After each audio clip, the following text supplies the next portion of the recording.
हमारे नए वीडियो में आपका स्वागत है। तो गुरु पूर्णिमा के पावन अवसर पर दीक्षा विधि संपन्न हुआ। दत्त संप्रदाय दीक्षा विधि में बहुत सारे साधकों ने दीक्षा ली। पुराने साधक भी बैठे थे, तकरीबन 100 से 200 साधक वहाँ पे बैठे हुए थे। तो तकरीबन उनको किस तरीके से ज़बरदस्त ऐसे अनुभव आए। जो नए साधक थे, पुराने साधक थे, उनको ज़बरदस्त अनुभूति आई। किस तरीके से उनके बाधा का नाश हुआ, किस तरीके से साधकों को विविध प्रकार की अनुभूतियाँ आई, क्या चमत्कारिक अनुभूति थी और कैसे भगवान दत्तात्रेय का कुछ साधकों को दृष्टांत हुआ। ये सब चीज़ें अगर आप जानना चाहते हैं तो इस वीडियो को एंड तक देखना ना भूलें। साथ में ही हमारे चैनल को सब्सक्राइब करें, वीडियो को लाइक करें और ज़्यादा से ज़्यादा लोगों तक इन्हें पहुँचाएँ। तो वीडियो को शुरू करते हैं। तो दीक्षा विधि एक चमत्कारिक एक ऐसा क्षण होता है जहाँ पे जो गुरु रहते हैं वो शक्तिपात करते हैं शिष्य को, और शिष्य के अंदर शक्तियाँ जागृत होती है। तो उस दिन भी जहाँ पे गुरु पूर्णिमा थी वहाँ पे एक ज़बरदस्त ऐसा साधना विधि हुआ जहाँ पे तंत्र बाधा का नाश करने के लिए साधकों ने दीक्षा ली, अपनी आध्यात्मिक उन्नति के लिए दीक्षा ली और वो दत्त संप्रदाय से जुड़ गए। तो उनको ज़बरदस्त तरीके का अनुभव आया। जैसे कि हमने सुबह 6 सवा 6 बजे ही हमारे चैनल के ऊपर एक विशेष प्रकार का एक नाद का ध्यान करने के लिए वहाँ पे म्यूज़िक लगाया था। उसके बाद उस नाद पर ध्यान करते हुए बहुत सारे साधकों को ज़बरदस्त अनुभूति आई। कुछ साधक थे जिन्होंने आंखें बंद की और जब उनकी आंखें खुली तो 9 सवा 9 बजे थे। उसके साथ में ही और एक साधक के बारे में हम बताना चाहेंगे जिसके तंत्र बाधा के संपूर्ण तरीके से नाश हुआ। उसका हुआ ऐसे तकरीबन 8 साल से वो तंत्र बाधा से ग्रसित था। उसके आर्थिक कार्य रुके पड़े थे, उसके कहीं ना कहीं पे रात को नींद नहीं आती थी, हमेशा ही बुरे सपनों से वह ग्रसित रहता था। ऐसी अनेकों समस्याएं तकरीबन 3 महीने पहले उन साधक ने हमें बताई। वो उससे पहले भी दीक्षा के लिए उन्होंने संपर्क किया था, परंतु उनकी कहीं ना कहीं किसी भी हाल में दीक्षा हो नहीं पा रही थी। फिर उन्होंने 3 माह पूर्व वापस से हमसे संपर्क किया और उन्होंने बताया कि गुरुजी ऐसे चीज़ें हो रही है, तो अब हम क्या करें। तो हमने उनको कहा कि आपको कोई भी समस्या नहीं है, आपको सिर्फ ये करना है कि आप गुरु मंत्र का जाप करें, दीक्षा लें, आपकी समस्या सॉल्व हो जाएगी। परंतु उनको कहीं ना कहीं पे यकीन नहीं आ रहा था कि ये सारी जो समस्या है बाहर किसी ने कुछ किया है, करवाया है, तो इनके ऊपर कुछ न कुछ आप करें। तो उनको हमने वही कहा कि गुरु दीक्षा सर्वश्रेष्ठ मंत्र आपको दिया जाएगा, उस मंत्र के माध्यम से साधना करें, आपकी सभी प्रकार की समस्याएं उसी से सॉल्व होगी। तो तब जाकर उन्होंने थोड़ा सा एक विशेष कभी जो शिविर वगैरह हुआ था वहाँ पे साधना का अभ्यास किया और एक हमारे कोर्स में भी उन्होंने एडमिशन लिया था। तो उसके बाद उनको कहीं ना कहीं पे अंदर से ऐसा लगा कि हाँ, यहाँ पे कुछ न कुछ उनको अनुभूति आएगी। तो वो गुरु पूर्णिमा के दिन सुबह 6:15 पर बैठ गए। 6:15 पर बैठने के बाद उनको पेट में बहुत ज़्यादा दर्द होने लगा और वो 2 बार आसन पर उठकर वापस से बैठ गए। फिर उनको कुछ समझ में नहीं आ रहा था। फिर 7 बजने के लिए 5 मिनट थे, तो उन्होंने भगवान दत्तात्रेय को प्रार्थना की कि ये क्या हो रहा है, हमें समझ में नहीं आ रहा। तो सारी चीज़ें उनको कुछ समझ में नहीं आ रही थी। उसके बाद 7 बजे वो वापस से बैठ गए, उन्होंने आंखें बंद कर ली, वापस से गुरु मंत्र का जाप शुरू कर दिया और अचानक से अंदर से ज़ोर ज़ोर से क्रियाएं होने लगी, ज़ोर ज़ोर से प्राणायाम होने लगा, श्वासोच्छ्वास होने लगा और एक प्रकार से बहुत ज़्यादा वाइब्रेशन, जैसे अंदर से उन्हें कोई हिला रहा है, इस तरीके का ज़ोर ज़ोर से उनको वाइब्रेशन आना शुरू हो गया।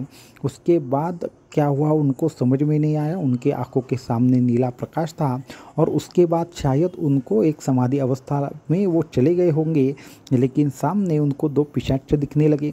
उन पिशाचों को देखते ही वो डर गए, परंतु वहाँ पे भगवान दत्तात्रेय या फिर एक कोई ऐसे योगी जिन्होंने एक प्रकार से भगवा वस्त्र पहने हुए थे ऐसे आए और उनको बचा लिया। और उनकी जब आंखें खुली तो तकरीबन 9:30 से 9:45 बजे हुए थे। तो इस तरीके का उन्हें एक अनुभव आया। उसके बाद उसी रात को उनके सपने में उनके कुछ दादाजी उनके एक दोस्त और ऐसे 2-3 लोग आए और वो चले गए, ऐसा उनको दिखा। तो उनका एक विशेष प्रकार से पितृदोष उनके यहाँ पे था। इसको छोड़कर कुछ तंत्र बाधा भी थी, वो सभी के सभी दीक्षा में एक प्रकार से सभी चीज़ें नष्ट हो गई। इसको छोड़कर हमारी एक साधिका थी, उनको एक ज़बरदस्त ऐसा अनुभव आया कि वो तो एक 6:30 बजे के आसपास बैठी और वो तब तकरीबन 8:15 बजे ही उनकी आंखें खुली। परंतु जब उनकी आंखें खुली तो उनका जो अपना एक देह होता है वो उनको नीचे नज़र आ रहा था और वो ऊपर थी। इस तरीके का अनुभव 15 मिनट के लिए आया और 15 मिनट के बाद उनको डर लगने लगा। तो फिर उनको लगा कि उनकी मृत्यु हो गई है, लेकिन कुछ देर बाद क्या हुआ उन्हें पता नहीं चला, और जब वापस से आंखें खुली तो वो अपने देह में ही थी। ये सूक्ष्म देह दर्शन उनको हुआ। उसके बाद और एक साधक थे, वो तकरीबन 2 या 3 साल से विविध प्रकार की समस्याओं से परेशान थे। तो उन्होंने जब दीक्षा ली तो ऐसा हुआ कि उनको अंदर से शरीर हल्का हुआ ऐसा महसूस होने लगा, और कहीं ना कहीं पे उनकी धीरे धीरे जो भी उनको मन से एक प्रकार की सी निगेटिविटी आ गई थी, उनको आत्महत्या के विचार आ रहे थे, वो अभी 8 दिन हुए। ऐसा उन्होंने कहा कि 1 हफ्ते से वो सभी प्रकार की चीज़ें बंद है और वो मन से अत्यंत ज़्यादा फ्रेश होते हैं।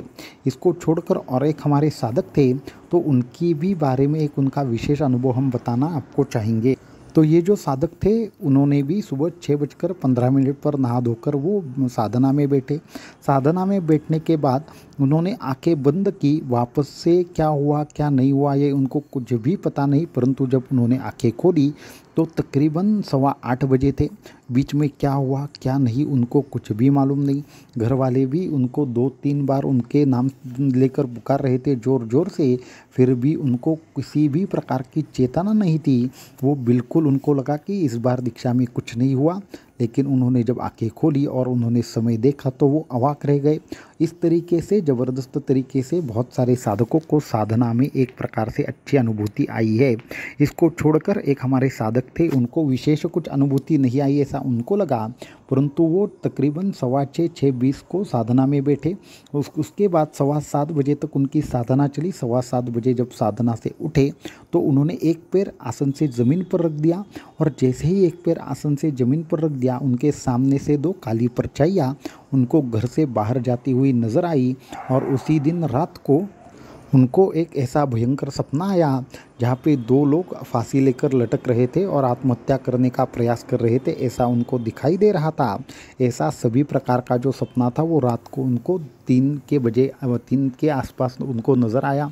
फिर उन्होंने दूसरे दिन जब ये सारी चीज़ें हुई तो उनके पास वाले दोस्त को कहा कि इस तरीके का उनको सपना आया। तो उन्होंने कहा कि ये घर जहाँ पे बंधा हुआ है उस ज़मीन पर ऐसे ही 3 लोगों ने आत्महत्या की थी, इस तरीके की चीज़ बोली जाती है, और तुम जहाँ पे रहते हो वो फर्स्ट फ्लोर था और वहीं पे उन्होंने आत्महत्या की थी, ऐसा भी बोला जाता है। तो उनके भी यहाँ से बहुत बड़ा दोष चला गया सिर्फ दीक्षा लेने मात्र से। हमारे एक साधक ने दत्त यंत्र की उसी दिन घर में स्थापना की, गुरु पादुकाओं का पूजन किया, और उन्होंने पारद शिवलिंग का भी पूजन किया जो हमसे प्राप्त हुआ था उनको। तो ये करते ही उनके घर में एक प्रकार से ऐसा विचित्र हुआ कि उस पारद शिवलिंग से एक प्रकार से प्रकाश निकल रहा है, ऐसा सभी को लगा। वो दीक्षा में बैठे थे, दीक्षा में बैठते ही वो साधना कर रहे थे। उनको अंदर से कुछ अनुभूति आई या नहीं ये समझ में नहीं आ रहा था, परंतु उनके एक आज्ञा चक्र से प्रकाश निकल रहा है और वो कहीं ना कहीं पे उस पारद शिवलिंग के माध्यम से जुड़ रहा है।